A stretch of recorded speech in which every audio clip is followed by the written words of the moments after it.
Hechos 2:14. Sin duda estaremos analizando cada uno de los aspectos de este discurso de Pedro, así que no pierdan todo este pasaje bíblico.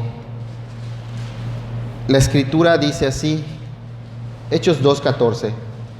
Entonces Pedro, poniéndose de pie con los 11 apóstoles, alzó la voz y les declaró: hombres de Judea y todos los que viven en Jerusalén, sea esto de su conocimiento y presten atención a mis palabras.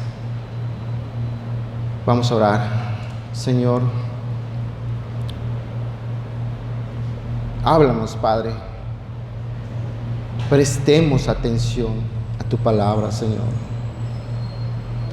Sé tú la voz de este mensaje, Señor, y que tu Espíritu Santo haga la obra, Padre. Gracias por permitirnos estar en este lugar, Señor, y no haciendo algo más. Gracias por tener misericordia de nosotros, aunque no lo merecíamos, Señor. Gracias a tu Hijo Jesucristo, en el cual pedimos. Amén. Amén. Puede tomar sus lugares, hermanos. Un hombre llamado Pedro, nuestro hermano, se levanta en medio de un gran alboroto. Varones judíos y los que viven en Jerusalén, atención. ¿Qué era lo que estaba pasando? ¿Qué era lo que acontecía? Que un hombre llamado Pedro se levantó y tenía que aclarar la situación. Leemos en Hechos 1:6-8 para comprender lo que estaba sucediendo. El libro de Hechos, o conocido también como el libro de Hechos de los Apóstoles, es una serie de documentación que el hermano Lucas se encargó de compilar de la boca de aquellos que fueron testigos. No es una serie de historia contada o alguien le contó al hermano Lucas, no fue así, sino que el hermano Lucas se encargó de recopilar de la boca de los hombres que vivieron estas cosas exactamente lo que dice la palabra del Señor. Y esto pasó justamente después de que Jesús ascendió al cielo. Hechos 1:6-8 nos dice: entonces los que estaban reunidos le preguntaban: Señor, ¿restaurarás en este tiempo el reino de Israel? Jesús le contestó: no les corresponde a ustedes saber los tiempos ni las épocas que el Padre ha fijado por su propia autoridad, pero recibirán poder cuando el Espíritu Santo venga sobre ustedes, y me serán testigos en Jerusalén, en Judea, en Samaria y hasta lo último de la tierra. Continuamos. Después de haber dicho estas cosas, fue elevado mientras ellos miraban, y una nube lo recibió y lo ocultó de sus ojos. Mientras Jesús ascendía, estando ellos mirando fijamente al cielo, se presentaron dos hombres en vestiduras blancas que les dijeron: varones galileos, ¿por qué están mirando al cielo? Este mismo Jesús que ha sido tomado de ustedes al cielo, vendrá de la misma manera, tal como lo han visto ir al cielo. Jesús, después de su muerte y su resurrección, estuvo 40 días predicando la palabra y se le presentó a más de 500 hermanos. La Biblia no nos dice cuántas personas vieron la ascensión de Cristo, pero es casi seguro que eran más de 500 personas que fueron testigos de cómo Cristo subía al cielo y se iba. Y la pregunta fue una: Señor, ¿restaurarás el reino de Israel en estos tiempos? Y el Señor les contesta: no les toca a ustedes saber estas cosas, sino solo al Padre. Como comentario en este versículo, hermanos, si alguien les dice o ustedes creen que en una fecha va a venir el Señor, no le crean. A ningún hombre le es de ellos saber esto, sino solo del Padre. Por lo tanto, la instrucción siguiente fue: serán mis testigos. Y cuando dice mis testigos, no habla de una secta, sino habla del testigo que es fiel al ver los acontecimientos. Un testigo Es una persona que tiene la autoridad de declarar algo delante de un juez con la certeza de lo que dice es verdad porque lo vio o estuvo allí. Ese es un testigo. Y lo que les estaba diciendo el Señor Jesús: ustedes serán mis testigos, ustedes declararán estas cosas, ustedes irán por toda Jerusalén, por toda Judea, por toda Samaria y hasta lo último de la tierra, siendo ustedes mis testigos. Este era el testimonio de Cristo, el verlo ascender de los cielos. Pero no nos perdamos cuál era el alboroto. ¿De qué se trataba esta algarabía que había ahora en el medio del pueblo de Jerusalén? Porque mucha gente decía: están borrachos. Hechos 2, 1 al 4. Cuando llegó el día de Pentecostés, y algo muy importante, hermanos, Jesús les dijo: recibiréis poder cuando venga sobre ustedes el Espíritu Santo. Y ellos se fueron a un lugar que es el aposento alto, a orar, a esperar la promesa de Cristo de la llegada del Espíritu Santo. Pasaron aproximadamente 2 semanas de la ascensión de Cristo y el día de Pentecostés llegó. Estaban todos juntos en un mismo lugar y de repente vino del cielo un ruido como de una ráfaga del viento impetuoso que llenó toda la casa donde estaban sentados, y se les aparecieron lenguas como de fuego, repartiéndose, se posaron sobre cada uno de ellos. Todos fueron llenos del Espíritu Santo y comenzaron a hablar otras lenguas, según el Espíritu les daba habilidad para expresarse. Y hermanos, el tema de hoy no es si las lenguas son angelicales, si las lenguas eran de otro tipo, porque si usted lee el capítulo 2 del 1 al 13, si lo lee usted con detenimiento, entenderá que no eran más que idiomas. El Espíritu Santo les había dado la habilidad, y aquí lo dice, la habilidad de expresarse en otras lenguas que no eran de su nacimiento. La persona que había nacido en Jerusalén no estaba hablando hebreo, estaba hablando otro idioma. Y esto causaba un alboroto, y no solo un idioma, eran varios idiomas. Seguramente estaba el idioma español, el italiano, el alemán, bueno, las lenguas romances en ese tiempo. No sabemos cuántas lenguas habían, pero el Espíritu Santo le estaba dando la habilidad a las personas de expresar las maravillas de Dios en otro idioma, que no era el idioma del país que habían nacido. Y la gente pasaba alrededor del aposento alto y escuchaba estas lenguas y decían: estos hombres que son galileos están hablando en la lengua en la que yo nací. Y estos eran los prosélitos. Los hombres prosélitos eran hombres que vivían en Jerusalén, habían adoptado la cultura judía como suya, pero ellos no nacieron en Jerusalén, eran de otro país. Y ellos reconocían esas lenguas y decían: ¿cómo estos hombres, siendo judíos, ahora hablan nuestras lenguas? ¿Qué es lo que pasaba? ¿Qué estaba pasando? Se causó un gran alboroto. Es como que ustedes vean a alguien y dicen: ¿qué haces hablando italiano? Tú no has ido a Italia, no te conozco, no eres de raíces italianas y estás hablando perfecto italiano. Te iba a causar un impacto, iba a causar algo que no era normal. Y la gente pasaba y lo veía, y ¿sabe qué pasaba? La gente se burlaba de esos hombres. Les decían: están locos porque están ebrios, el mosto se les ha subido, están borrachos. Y un comentario a esto que acabo de decir, que está en el capítulo 2, al final, casi al 11, 12. Hermanos, la gente considera que necesita ver evidencia para creer en el Evangelio. Eso es una mentira. Si usted considera que requiere algo más que la palabra de Dios para creer en Cristo Jesús, eso es una mentira. Usted solo necesita poner la fe en el Hijo del Hombre.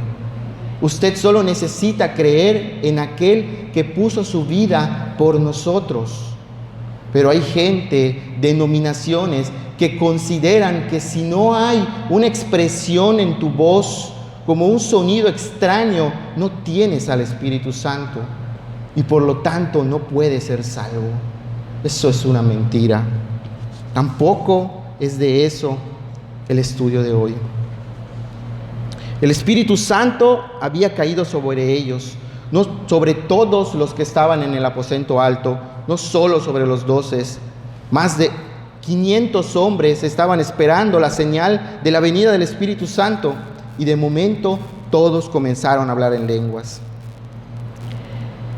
Esto es importante porque entonces entendemos que esto llamó la atención de la gente y se comenzaron a reunir, y ya no eran 500, quizás ya eran 2000, eran 3000 hombres, viendo cómo otros hombres hablaban idiomas, y les causó interés al grado que se burlaban de ellos y les decían: ¿cómo es posible? Estos hombres deben de estar borrachos, deben de estar llenos de mosto, dice la Escritura.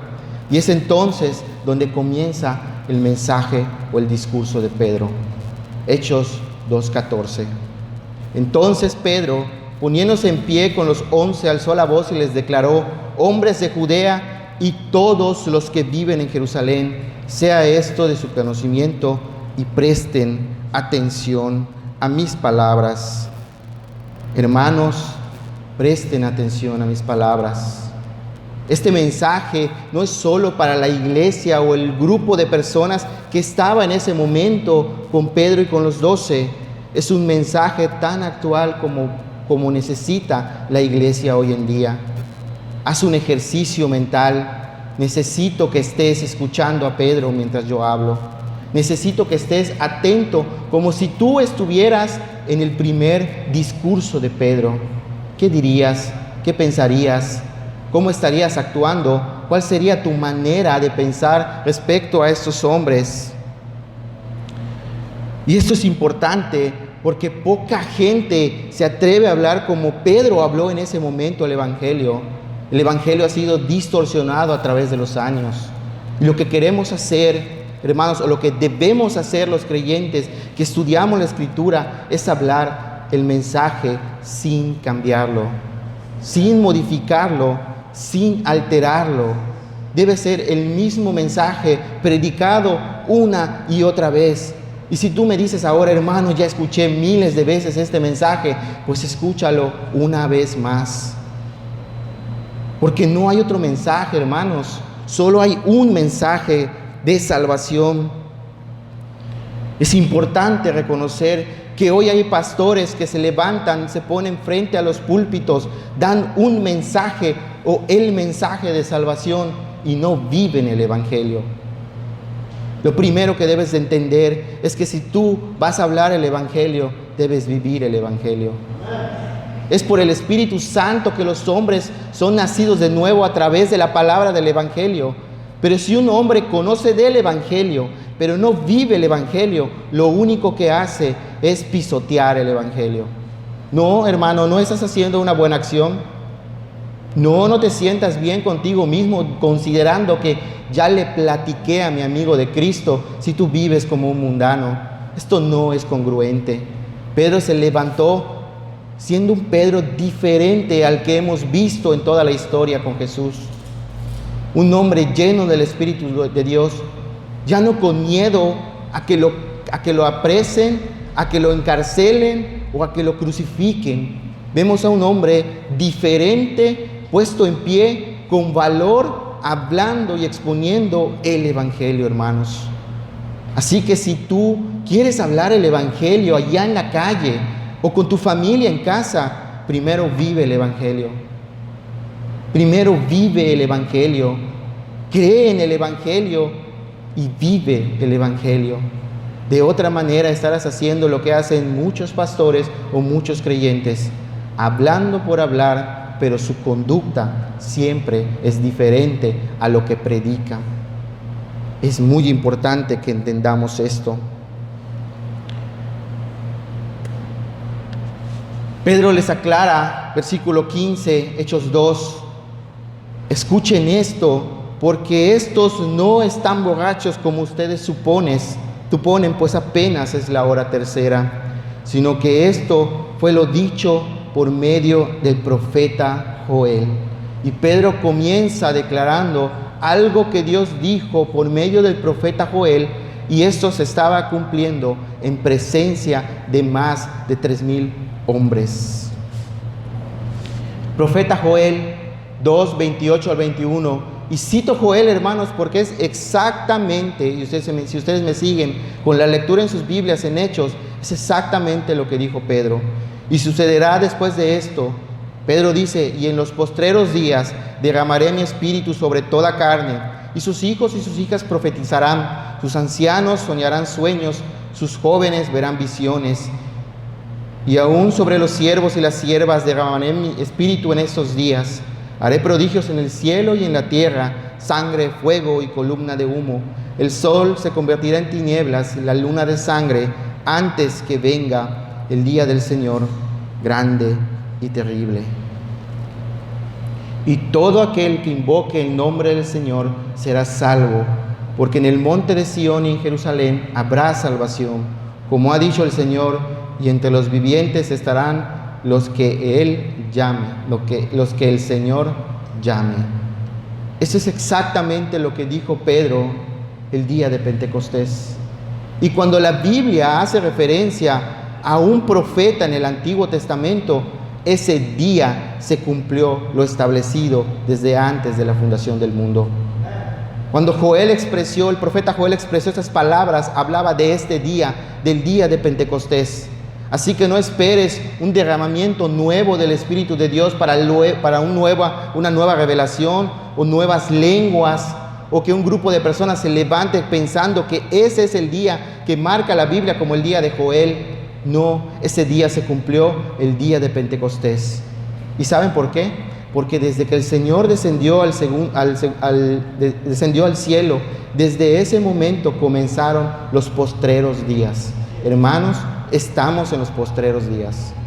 No le quede duda que estos son los últimos días, así sean 1000, 2000 o 3000 años. Se ha cumplido. La Biblia lo dice y lo declara Joel y lo dijo Pedro el día de Pentecostés. Que no les quede duda, hermanos. No les quede duda. El día del Señor pronto, y dice la Biblia, cuando nadie se lo espere, cuando piensen todos paz y seguridad, entonces vendrá destrucción repentina. Entonces vendrá destrucción repentina. Sin embargo, el centro del mensaje de Pedro no era este. Pedro estaba haciendo notar lo que pasaba con un pasaje de Joel para aclararle a las personas que lo que estaban viendo era el cumplimiento de la voluntad de Dios en el profeta Joel hace más de 800 años. No era ese el mensaje de Pedro. Esto era para aclarar qué era lo que estaba pasando, porque estos hombres y mujeres hablaban en otras lenguas que no eran de su nacimiento. Y Pedro les dice: porque se cumplen las escrituras delante de ustedes.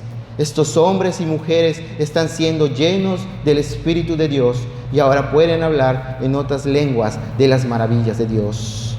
Qué hecho tan majestuoso y tan glorioso el día de Pentecostés. Hombres de Israel, continúa Pedro, escuchen estas palabras. Jesús el Nazareno, varón confirmado por Dios entre ustedes con milagros, con prodigios y señales que Dios hizo en medio de ustedes a través de él, tal como ustedes mismos lo saben. Este fue entregado por el plan predeterminado y previo conocimiento de Dios, y ustedes lo clavaron en una cruz por manos de impíos y lo mataron. Pedro, en lugar de comenzar a decir: ven a Cristo, Él tiene un plan maravilloso para tu vida, ven y disfruta de las bendiciones que el Señor te dará si tú lo aceptas hoy, Pedro les dice: ustedes son unos asesinos. Y hermanos, quiero que estén allí en el discurso de Pedro. No tenía ni 2 meses que Cristo había sido crucificado. No tenía ni 2 meses que los hombres judíos, junto con los romanos, habían crucificado al Cristo. Era como que Pedro acababa de abrir una carpeta de investigación y estaba delante de todos ellos revisando los archivos, y en el archivo decía: enfrente de ti están los culpables. Pedro les estaba diciendo, ustedes sois los que mataron al Cristo.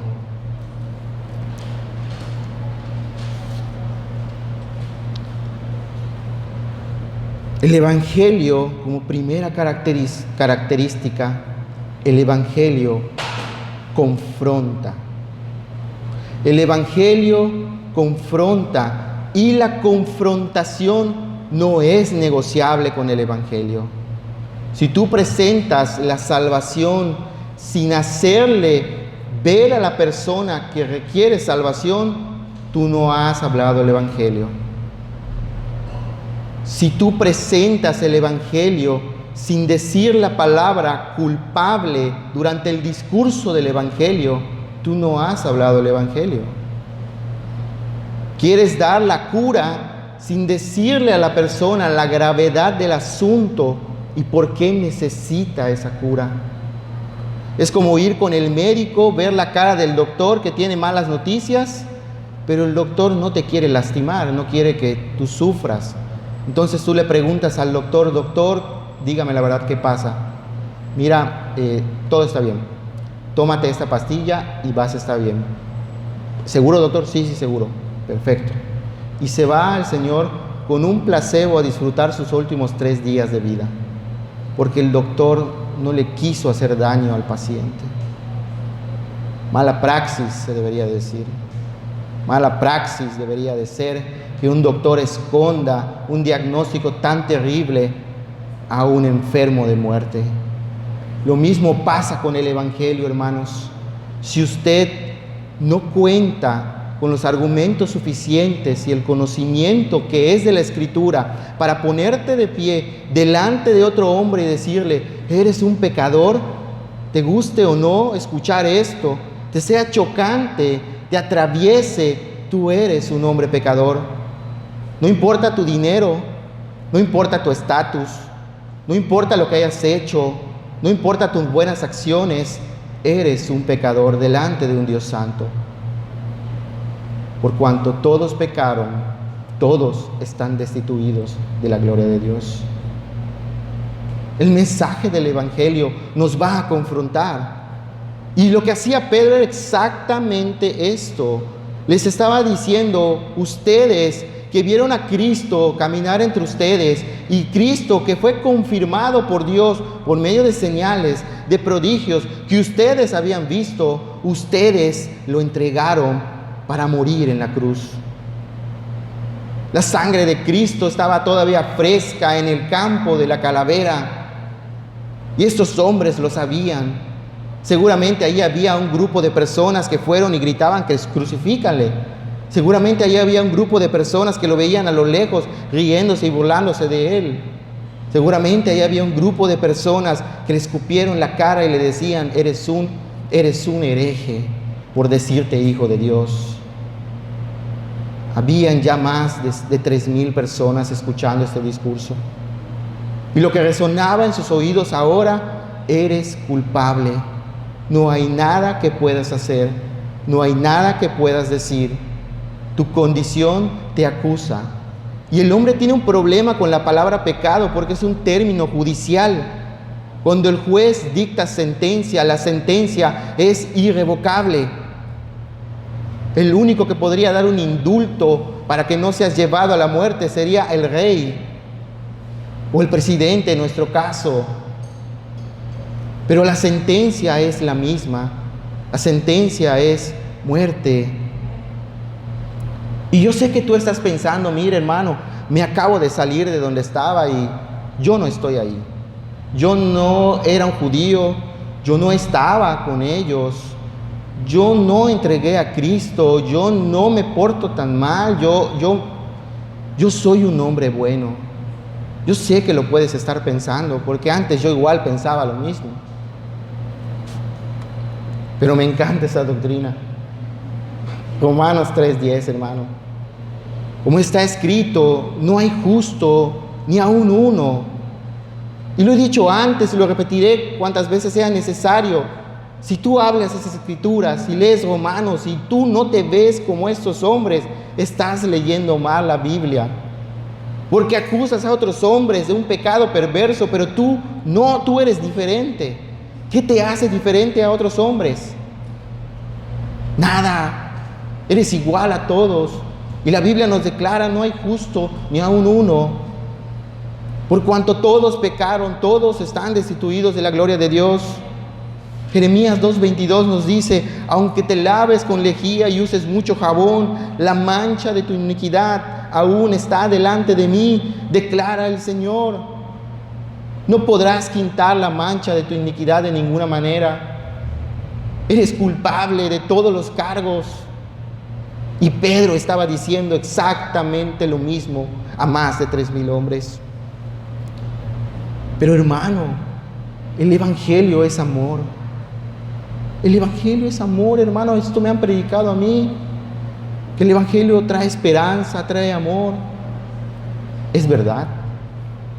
La Escritura lo dice. Primera de Juan 3:16. En esto conocemos el amor, en que Él puso su vida por nosotros. Romanos 5:8. Pero Dios demuestra su amor para con nosotros, que siendo aún pecadores, Cristo murió por nosotros. Juan 3:16, el versículo más predicado. Porque de tal manera amó Dios al mundo, que dio a su Hijo unigénito, para que todo aquel que en Él crea no se pierda, sino tenga vida eterna. El Evangelio es amor, el Evangelio es esperanza, el Evangelio es misericordia. Pero tienen que estar cimentado en la verdad, no en una mentira. Y cuando alguien te habla solo del amor, sin presentarte delante de un juez, delante de un Dios santo, te miente. Porque esa verdad no está basada, esa palabra no está basada en la verdad. La verdad es que todos los hombres cometemos iniquidad todos los días delante de Dios. No hay ni un hombre justo, ni siquiera uno. Cuando tú te levantas y lo primero que haces es exhalar el aire, en ese momento, si Dios no ha cambiado tu corazón, tú ofendes a Dios con su propio aire. Vives en su mundo, haciendo tu voluntad. Ofendes a Dios. El Evangelio te ofende, hermano. Te pregunto, ¿te ofende el Evangelio? ¿Has vivido tantos años sobre el mundo de Dios, respirando su aire, ofendiéndolo todos los días? Y el único mensaje que puede traer a tu alma paz, ¿te ofende? ¿Te ofende? Menosprecias la cruz. Menosprecias el sacrificio de Cristo. No lo merecemos y sin embargo lo hizo. Si el mensaje te ofende, es porque el pecado vive en ti. El pecado abunda en ti. Reconoce esto ahora. La Escritura nos dice, Romanos 6:23, porque la paga del pecado es muerte, pero la dádiva de Dios es vida eterna en Cristo Jesús, nuestro Señor. La paga del pecado es muerte, hermano, y no es solo una muerte física. La Biblia habla en este versículo de la muerte espiritual o de la segunda muerte. Hablamos de una agonía eterna lejos de la presencia de Dios. Eso espera a todo hombre pecador. No hay salida, no hay otro lugar en donde podamos acomodarnos siendo tibios, medio haciendo las cosas bien o pasando de panzazo. No existe tal cosa. Porque nadie puede servir a dos señores. O amarás al mundo o a las riquezas y aborrecerás a Dios, o amarás al Señor con todo tu corazón. Solo este camino hay, no hay otro.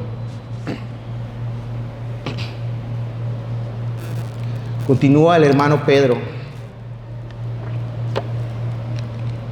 Hechos 2, 24 al 28. Pero Dios lo resucitó, poniendo fin a la agonía de la muerte, puesto que no era posible que él quedara bajo el dominio de ella. Porque David dice: Veía siempre al Señor en mi presencia, pues está a mi diestra para que yo no sea sacudido.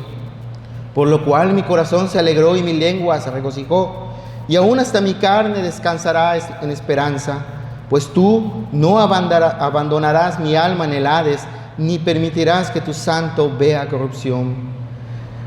Me has hecho conocer tus caminos de la vida, me llenarás de gozo con tu presencia. Hermanos, continúa Pedro, el patriarca David, les puedo decir con franqueza que murió y fue sepultado, y su sepulcro está entre nosotros hasta el día de hoy.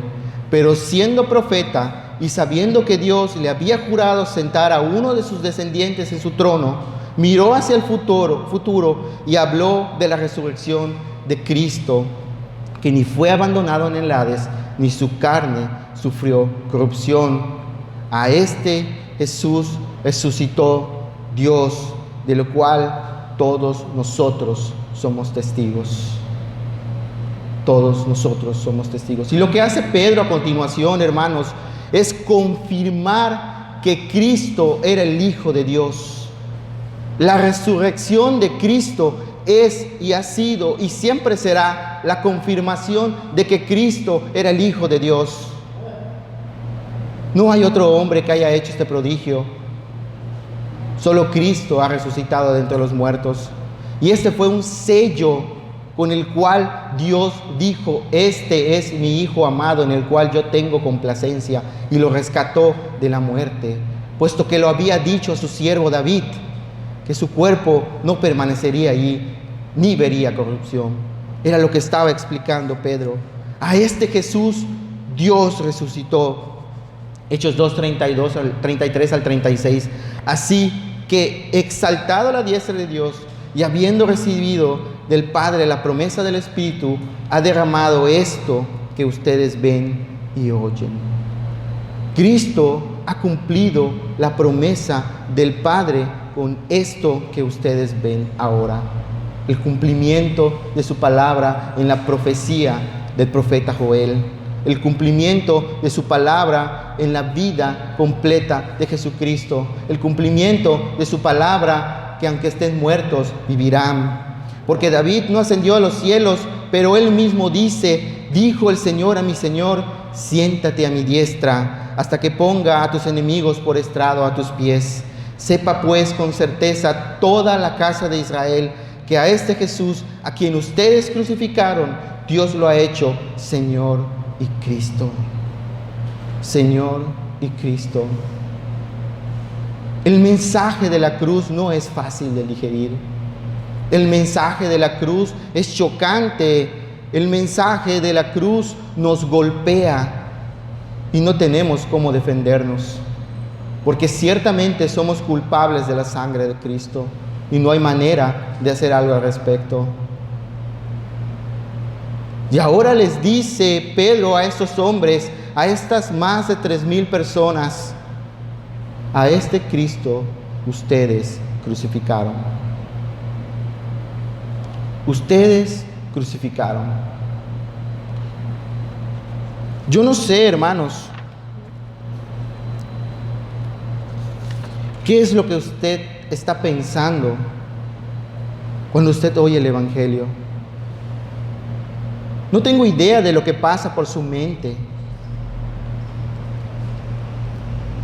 Pero la Biblia nos enseña que suceden dos cosas cuando un hombre escucha el Evangelio. Y cuando hablo del Evangelio no hablo de la promesa de prosperidad, no hablo de una promesa de algo mejor, mira, Dios puede resolver tus problemas, Dios puede quitar la enfermedad en tu vida. No, porque lo único que ha venido a hacer el Hijo para el grupo de hombres pecadores es salvación, no prosperidad económica, no un auto nuevo, no un auto lujoso, una casa grande, ningún problema en la vida. Alguien decía por ahí: ¿quieres una casa grande y un auto mejor? Trabaja y estudia, porque el Evangelio no te lo va a traer, no te lo va a dar. Debemos reconocer que cuando el Evangelio es expuesto, algo sucede en nuestra mente y en nuestro corazón. O se endurece más o se humilla. Solo esas dos cosas producen el nuevo nacimiento. El nuevo nacimiento debe producir humillación para provocar algo que vamos a ver más adelante que se llama arrepentimiento. Hay dos formas de entender esto. O te humillas delante de Dios o serás humillado por Dios. Pero nadie puede estar con el cuello alto delante de un Dios santo. Nadie. El Evangelio puede producir preguntas como: si la situación es esta, tengo un serio problema. Si lo que dice el hermano Pedro es verdad, tengo un problema. Porque lo que este hombre está diciendo es que mis manos están manchadas con la sangre del Hijo de Dios. Y lo único que puedo esperar de la ira de este Dios es la muerte. Si esto no cambia, este es el problema en el que estoy metido. ¿Qué es lo que piensas cuando escuchas el Evangelio? ¿Algo te hace considerar esas cosas como ciertísimas? ¿Algo te hace mover lo que pensabas ayer? Ahora considero que es mentira y lo que me dicen es verdad.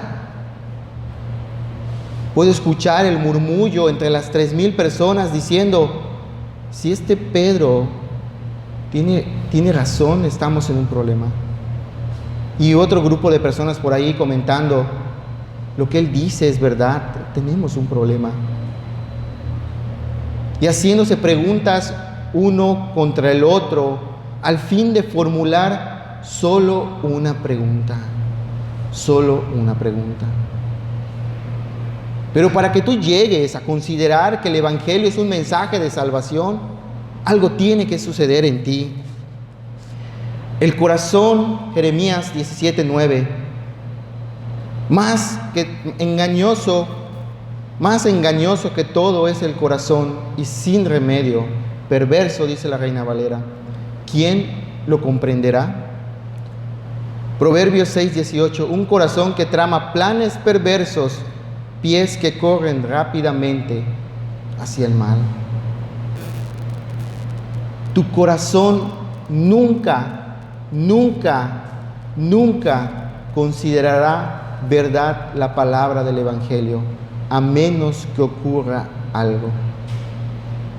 A menos que Dios intervenga en tu vida, te cambie el corazón de piedra, tú considerarás la segunda parte que provoca el Evangelio. Esto no me incumbe. Lo que está predicando el hermano Pedro, yo no lo viví.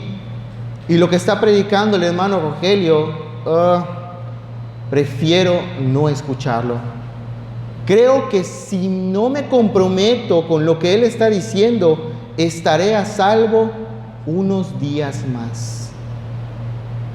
No tendré que digerir esto y podré vivir mi vida como la he vivido todo el tiempo.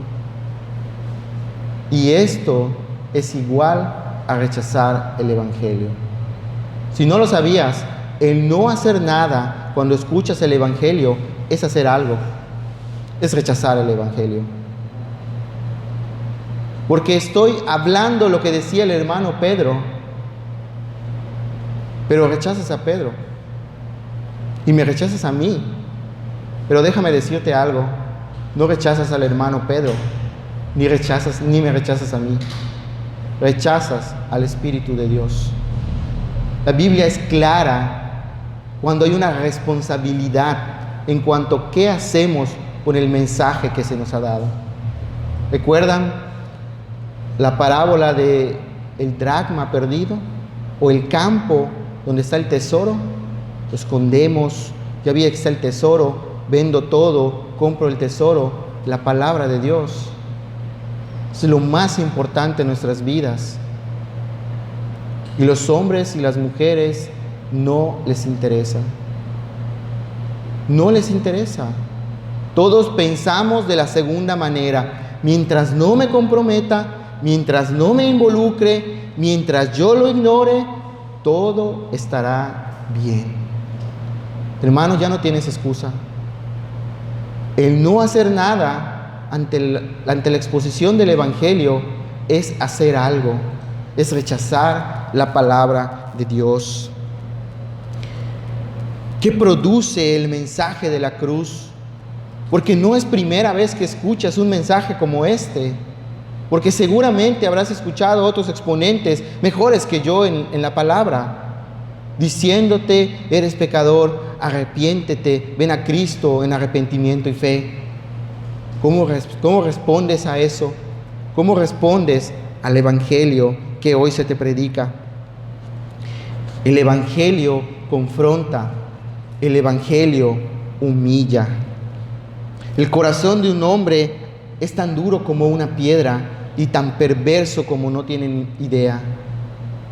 Este corazón, al ser cambiado, es humillado por el poder del Espíritu de Dios.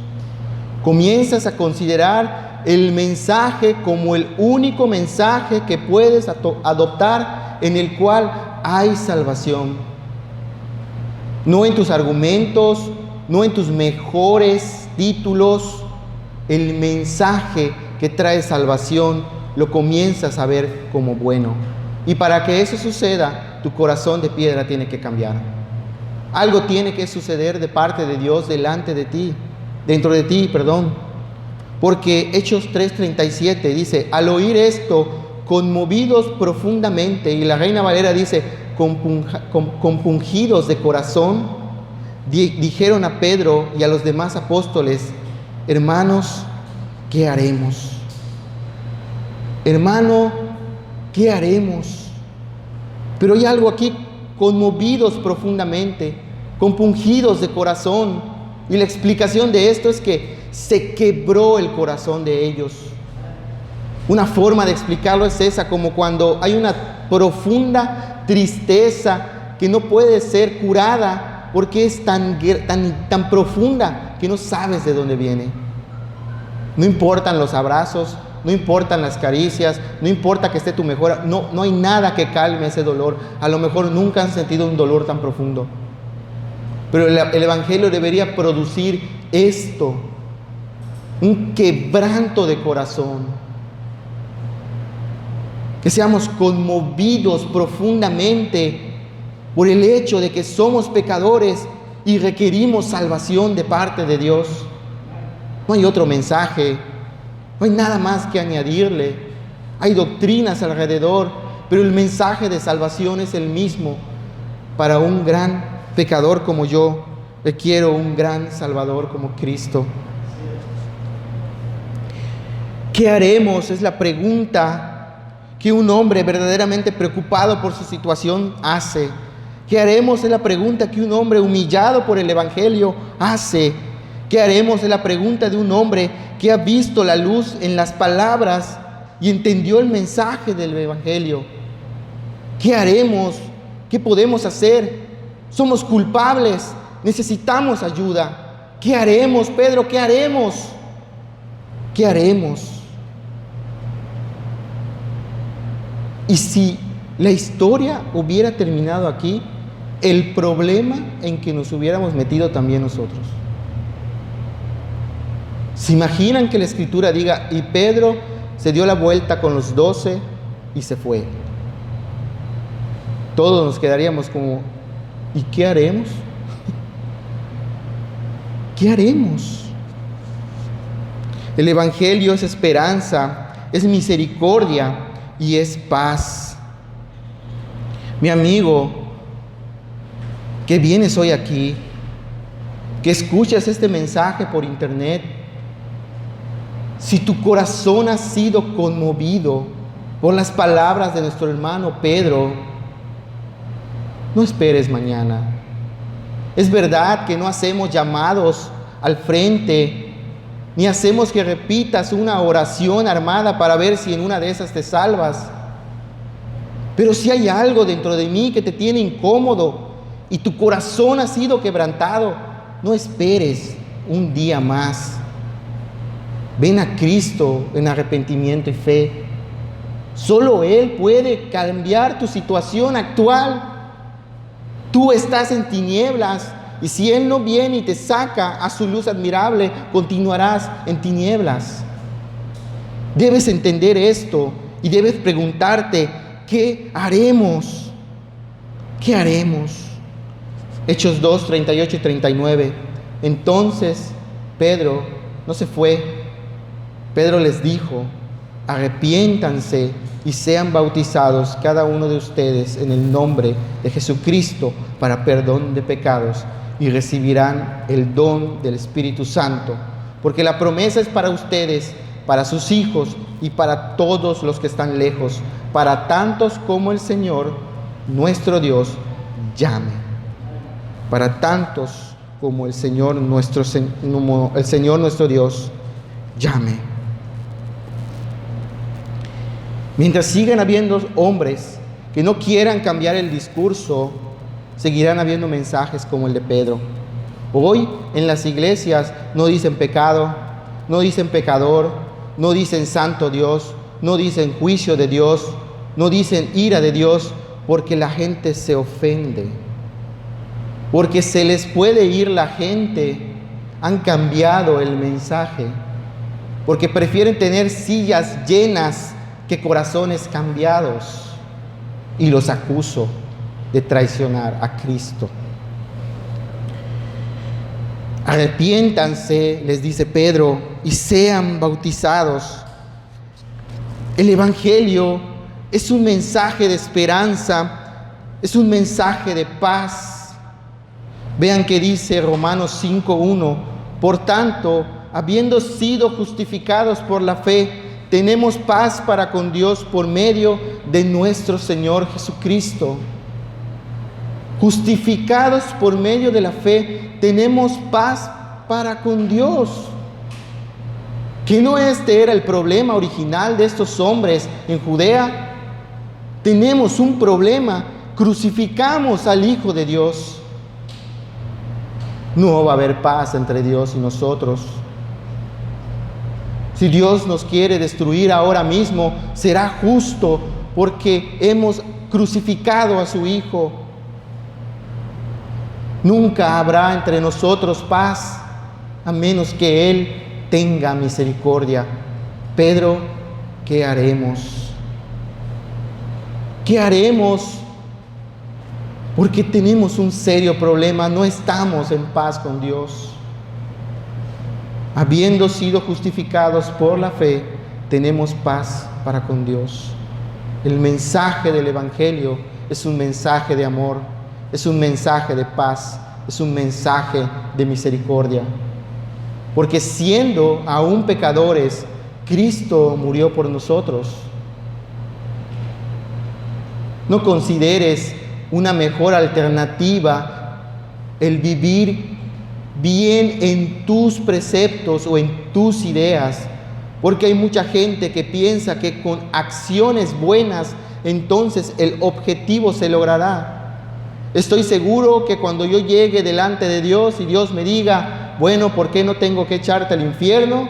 Él tendrá que considerar todas aquellas cosas buenas que he hecho. No, hermanos, esto es una mentira. Y si tú consideras esto como verdad, estás menospreciando la cruz, estás menospreciando el Evangelio, estás considerando que tus acciones han sido mejores que las acciones de Cristo y que su muerte no vale la pena. Ten mucho cuidado con lo que piensas o crees que es bueno para alcanzar la salvación. Arrepiéntanse y sean bautizados.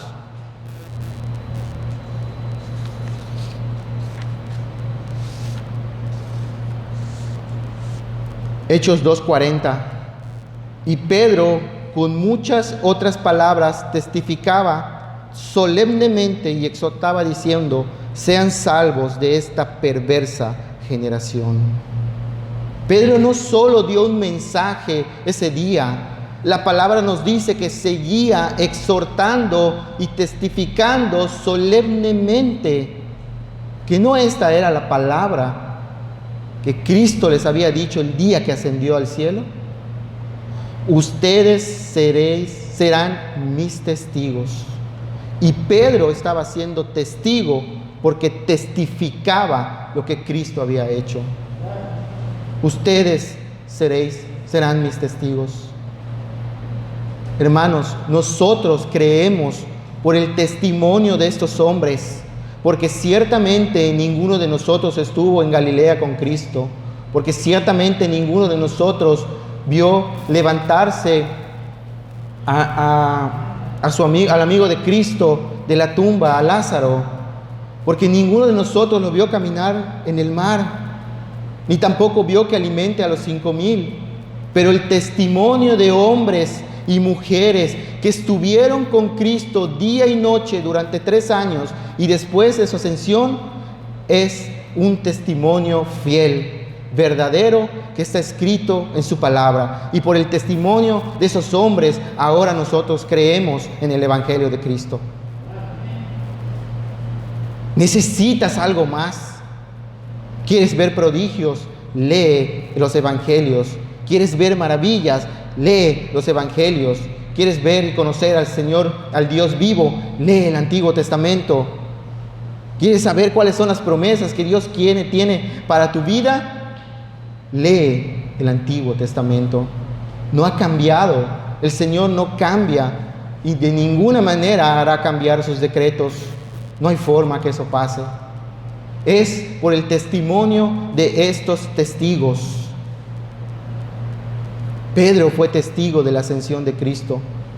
El hermano Pablo, que aquí no estaba, seguramente estaba en otro lugar, fue testigo de Cristo también. Lo vio glorificado y su vida cambió. Versículo 41. Entonces los que habían recibido la palabra fueron bautizados y se añadieron en aquel día como 3,000 almas. Y hermanos, debo aclarar esto. Los que habían recibido su palabra, la Biblia no hace referencia a que todos los que oyeron la palabra de Pedro, que eran como 3,000, sino a todos los que aceptaban como verdad la palabra de Pedro. Por eso durante todo este discurso les he dicho que eran más de 3,000 hombres, pero solo 3,000 se añadieron ese día. ¿Acaso un hombre puede cerrar sus oídos al Evangelio? Sí. Como ya he dicho antes, eres responsable por el mensaje de hoy. Eres responsable si saliendo de aquí tú vas y vives tu vida como la has vivido siempre. Eres responsable de no temer a Dios. Vives en su mundo, respiras su aire y lo ofendes todos los días. Eres responsable de qué hacer con este mensaje. Y hace semanas atrás un hermano de aquí entre nosotros me decía: hermano, ¿cuál es la estructura? ¿Qué debo decir para predicar el Evangelio? Quiero salir a la calle a predicar el Evangelio, pero no sé cómo. Me acuerdo que cuando mi esposa Kareli me decía: he estado evangelizando, pero creo que lo he hecho de la manera incorrecta porque no produce nada. Le decía: lee el primer discurso de Pedro, lee la defensa de Esteban, lee el primer discurso de Pablo. Son llenos de evangelismo, llenos de evangelismo. No es la forma en que decimos el Evangelio, porque hubo un profeta llamado Jonás que fue con palabra para un pueblo sin ganas y sin que ellos se convirtieran o se arrepintieran, y toda la nación se arrepintió. Toda la nación. Voy a hacer un estudio porque me apasiona Jonás y le voy a titular el discurso más corto del mundo. Él llega: arrepiéntanse o el Señor los va a destruir, con permiso, ahí nos vemos. Y se subió a ver cómo el Señor destruía a Nínive. Y pasó todo lo contrario. El pueblo creyó a la palabra del profeta y hasta los animales hizo el rey que tuvieran reverencia solemne hacia Jehová. y Dios no los destruyó en ese momento. No es cómo se predica el Evangelio, no es la técnica, no es la estrategia, es llevar el mensaje sin cambiarlo y con la ayuda del Espíritu Santo esperar que suceda una obra en la vida de las personas. Yo sé que tú puedes estar ya cansado del Evangelio. Parece que en esta iglesia no pueden predicar otra cosa. Hermanos, los hombres del primer siglo hablaban cada vez que se reunían del Evangelio. Ellos no tenían lo que nosotros tenemos como el Nuevo Testamento. Ellos apenas tenían parte del Antiguo Testamento. ¿Y saben qué hacían? Estudiaban las Escrituras en el Antiguo Testamento para ver a Cristo, para poder entonces hablar de la victoria de Cristo en la cruz y del Evangelio de Cristo. Eso es lo que hacían los hermanos del primer siglo. Domingo con domingo, domingo con domingo. No sé en qué punto nos perdimos, pero nos perdimos, y muy feo. Necesitamos hombres y mujeres que no alteren el mensaje. Que si alguien me tiene que odiar por decirle que es un pecador, pues entonces que me odie. Si alguien se va a ir de la iglesia porque en esta iglesia solo predican de pecado, pues entonces se tendrá que ir a una iglesia donde solo le prediquen amor. Pero entiende una cosa, el mensaje de la cruz es un mensaje de amor, de esperanza y de misericordia. No termina ahí, hermanos, no termina ahí, pero ya estoy terminando. Como último aspecto, en el versículo 42 dice: y se dedicaban continuamente a las enseñanzas de los apóstoles, a la comunión, al partimiento del pan y de la oración. El Evangelio es confrontación. El Evangelio debe producir humillación, debe producir arrepentimiento genuino que es para salvación. El mensaje del Evangelio es un mensaje de amor, de esperanza, de misericordia, que produce fidelidad. Lo voy a repetir, el Evangelio produce fidelidad. No a una institución, hermanos, no a un pastor. Fidelidad al cuerpo de Cristo, a la iglesia. Fidelidad a Cristo, que es la cabeza de la iglesia, por cuanto Él entregó su vida puesta en una cruz en lugar nuestro. Fidelidad, hermanos. Vean qué dice ahí: y dedicaban continuamente en las enseñanzas de los apóstoles comunión, koinonía, el partimiento del pan, que es la cena del Señor, y la oración. Yo creo, hermanos, y si usted cree lo contrario, vamos a aclarar ese punto. Si usted cree que la vida eterna se gana con acciones, se gana con obras, que usted puede pagar con su dinero la vida eterna, es una mentira. Esto no es así. Conozca ahora y reconozca que ni su dinero, ni su posición social, ni lo tan bueno que es, lo puede librar de las manos de un Dios airado. Pero sin duda, hermanos, que un verdadero creyente tendrá frutos. Frutos. Y yo creo que la humillación es un fruto de parte del Espíritu. Todos los hombres son orgullosos. Todos los hombres, sin excepción alguna. Y hasta un hombre que ha nacido de nuevo puede tener remanentes de orgullo, que irá limpiando el Señor poco a poco conforme tú vayas conociendo a Cristo y caminando junto con Él. Pero un hombre es orgulloso. Pero el Evangelio produce humillación. Hay un fruto, una evidencia. Si te dices cristiano o si eres cristiano. Si eres cristiano, tu vida será humillada continuamente. Continuamente. Las cosas que te causaban placer ya no lo causarán. Las amistades que antes te hacían reír, ahora no te harán reír. Lo que considerabas aburrido, ahora te llena de gozo. Eso es humillación, hermanos. Es humillación. Yo creo que la dedicación al estudio de las Sagradas Escrituras es otro fruto. La dedicación al estudio de las Sagradas Escrituras es otro fruto. Ahí lo dice, no lo estoy diciendo yo. Se dedicaban continuamente a las enseñanzas de los apóstoles. Esto es igual al estudio continuo de las Escrituras, hermanos. ¿Cuánto estudias la Escritura? ¿Me preocupas por leer todos los días?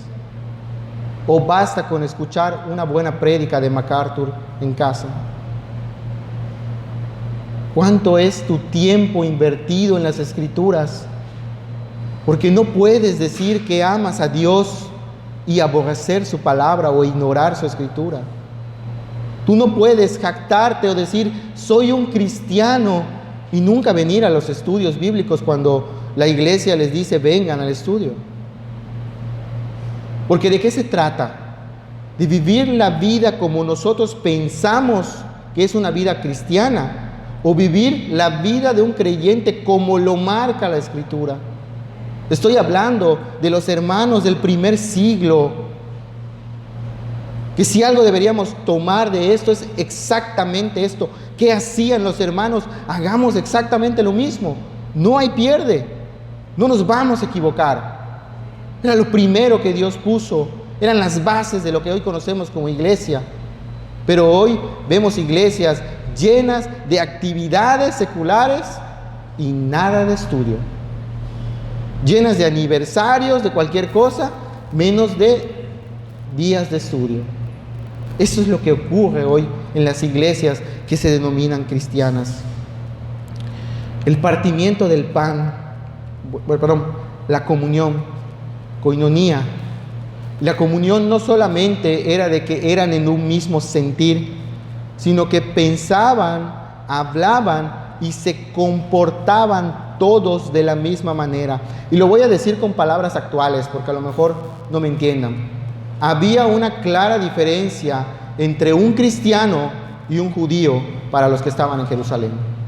Había una clara diferencia entre un cristiano y un romano. Había una clara diferencia entre un cristiano y un ateniense.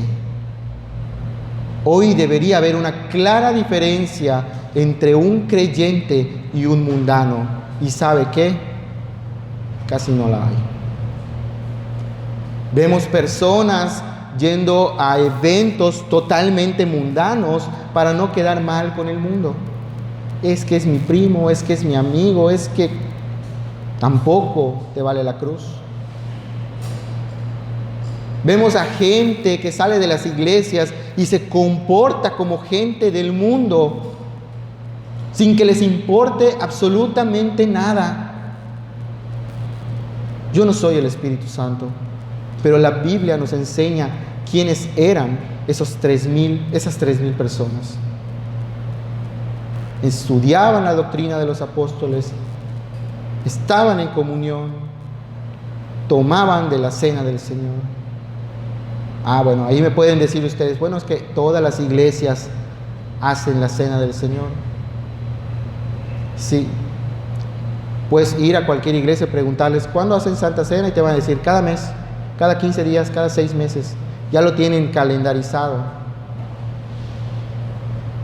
Lo hemos hablado, y más cuando hacemos la cena del Señor. La cena del Señor se debe hacer con plena conciencia de que si se está tomando o no la cena indignamente. Y sí es cierto, hay una comunión espiritual entre nosotros cuando participamos de la cena del Señor. Pero también hay una responsabilidad de analizar nuestras vidas antes de participar en la cena del Señor. Aquí, con nuestros hermanos del primer mundo o de la iglesia primitiva, pareciera que no había ese problema. ¿Y saben por qué? Porque todos se comportaban como creyentes. Porque cuando alguien era reprendido, ponías atención a la reprensión y entonces era sancionado, pedía perdón y era restituido en la iglesia. Pero ahora parece que no te puedes acercar a un hermano a reprenderlo porque entonces se va a ir de la iglesia. Porque entonces empiezas a considerar, bueno, es que si lo regaño, bueno, no fue tan grave, hermanos. El pecado es algo muy grave delante de Dios. Y no estoy hablando de un hombre perverso que ha maltratado niños. Estoy hablando de un hombre que le ha mentido a su mujer. Estoy hablando de un hombre que roba en su trabajo. Estoy hablando de un hombre que le grita a su esposa. No hay pecado chiquito. El pecado es abominable delante de un Dios santo. Entonces, tomar de la cena del Señor sin discernir si esto es bueno o es malo o por qué lo estoy haciendo, se cuenta como pecado. Se cuenta como pecado. Y por último punto, la oración. La verdad es que llegar a este punto me causa mucha tristeza, porque si alguno de estos 12 discípulos llegara a entrar a la puerta, entra un miércoles a las 6:30 de la tarde, a nuestra tarde de oración, a la cual todos están invitados, y lo compara con un domingo normal, diría, ¿dónde están los hermanos? Porque esto era la base de la iglesia, es la base de la iglesia. Si no estudian, no tienen comunión y no vienen a la oración, hermano, no son parte de los 3,000, me va a decir el hermano Pedro. No, es que hermano, ya son parte de la membresía. A ver, te lo voy a explicar otra vez. Si no estudian, si no tienen comunión y no vienen a la oración, hermano,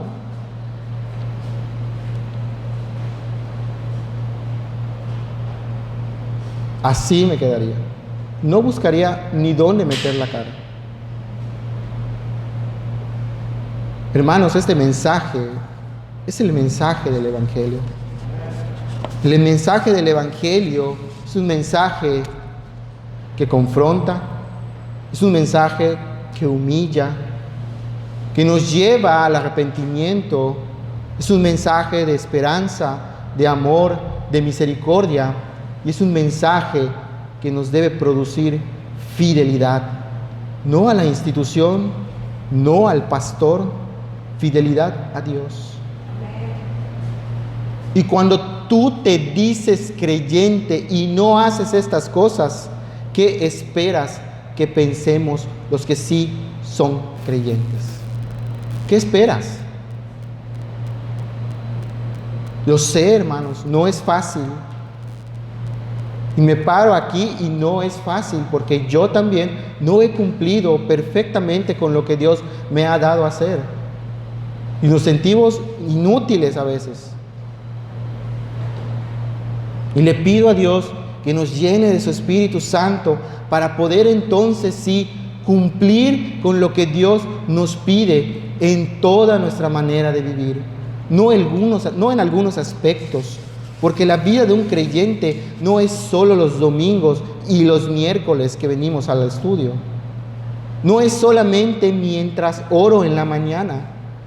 Es todo el día, todos los días, 24/7. Es como si tuvieras un teléfono pegado a ti, suene y suene recordándote, eres un siervo de Cristo. Eres un siervo de Cristo. 24/7. Eres un siervo de Cristo. Termino, ya lo guardé, con 2 preguntas. ¿Cuál ha sido o cuál será tu reacción al mensaje predicado esta mañana? ¿Y qué puedes decir de ti? ¿Hay evidencia de salvación en tu diario vivir? Esas son las 2 preguntas que me gustaría que se lleven a casa. Termino con este versículo, Hebreos 4:12.